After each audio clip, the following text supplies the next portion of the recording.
Hello my dear UPSC aspirant, I think all you are fine and keep doing hard for upcoming examination.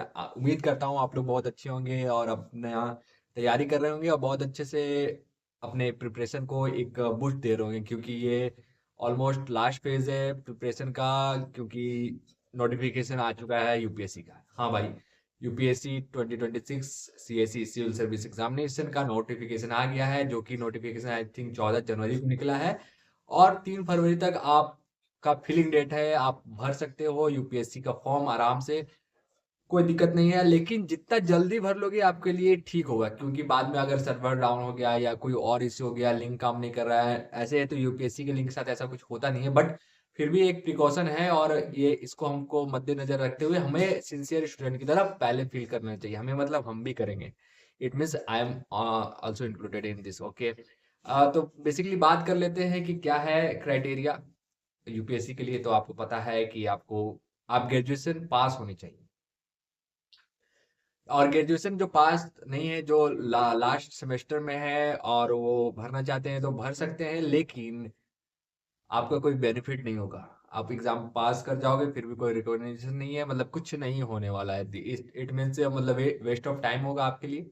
उससे अच्छा आप आराम से graduation pass कीजिए। After that you fill the form of UPSC CSC 2027 और 2028 और further years. Okay, और रही बात एज की, तो एज एज की बात रही तो एज तो आपको पता है मैक्सिमम एज जो है जनरल कैटेगरी वालों के लिए 32 साल है, maximum age. It means OBC ST SC EWS सबके लिए 32 साल तो एक मैक्सिमम एज, मतलब मिनिमम हो है ही, क्योंकि जनरल के लिए मैक्सिमम है वो। तो वो मिनिमम एज इतना है, उसके बाद जो आपका एज रिलैक्सेशन आपकी कैटेगरी के हिसाब से होता है। तो आप निश्चिंत रहिए, 32 साल तक आप फॉर्म जनरल के हैं चाहे जनरल से भर रहे हैं। जनरल का मतलब अब वो कोर्ट ने थोड़ा डाइवर्सिफाई कर दिया है। जनरल का मतलब कोई अपर कास्ट और लोअर कास्ट और कोई कोई कोई क्लास नहीं है। जनरल एक ऐसी वैकेंसी है जिसमें कोई भी क्लास जो रिजर्वेशन नहीं ले रहा है वो फिल कर सकता है उसमें फॉर्म, चाहे एससी का हो, एसटी का हो, ओबीसी ईडब्ल्यूएस हो, कोई भी हो फिल कर सकता है general category. This is a definition of general by the supreme court. अभी रियल जजमेंट में रिसेंट जजमेंट में उन्होंने बताया है। तो ये है जनरल का। तो 32 साल तक आप हैं तो आप एलिजिबल हैं जनरल कैटेगरी से। अगर कैटेगरी वाइज कोई अदर बेनिफिट्स मिल रही है तो आपका एज रिलैक्सेशन से आपको और 2-3 साल बेनिफिट एक्सटेंशन, 4 साल मिल सकता है, 36 साल तक ऐसा करके। तो 32 साल तक वाले निश्चिंत रहिए, कोई दिक्कत नहीं है। और अपना जो क्राइटेरिया है अपने कैटेगरी के हिसाब से वो देख लीजिए, अगर 32 साल से एबव भी है तो ठीक है। दूसरी बात, हम लोग की कोई भी ऑनर्स से हो, किसी भी स्ट्रीम से हो, arts commerce science BTech BSc MBBS और कुछ भी किए हो, आप फिल कर सकते हैं यूपीएससी का फॉर्म, कोई दिक्कत नहीं।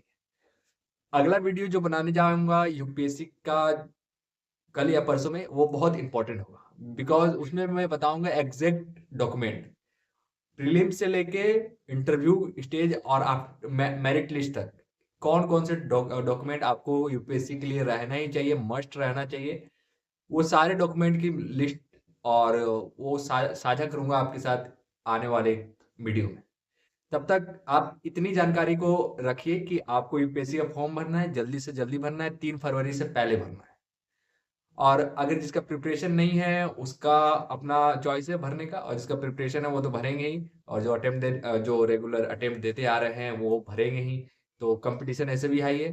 तो एकदम कूल माइंडेड होकर फॉर्म भरना है, कोई डरने वाली बात नहीं है। ज्यादा से ज्यादा एक अटेम्प्ट वेस्ट होगा और एक अटेम्प्ट इन्वेस्ट भी हो सकता है। इन्वेस्ट इट मीन्स अगर आप क्लियर कर लिए तो आपके लिए सोने पे सुहागा है। So that is my point of view on this. So please go and visit the website, check the information, because मैं बहुत सारा इंफॉर्मेशन नहीं बता रहा हूँ। क्योंकि नहीं बता रहा हूँ क्योंकि आप यूपीएससी एस्पिरेंट्स हैं, आप भी ये दूसरों के कहावे पे आप आके और भरने जाएंगे। इससे अच्छा आप रीड कीजिए ना क्या क्या है। तो रीड कीजिएगा तो आपके दिमाग में बैठा रहेगा कि क्या क्या कितने फोटो चाहिए, क्या चाहिए, कितने साइज में चाहिए। तो ये सब क्राइटेरिया आपको देखना जरूरी है। सो गो and visit the website, read the proper notification, and then fill the form from the cyber cafe or by itself. Okay, so जय हिंद जय भारत। मिलते हैं अगले वीडियो में फुल्ली डॉक्यूमेंट लिस्ट के साथ।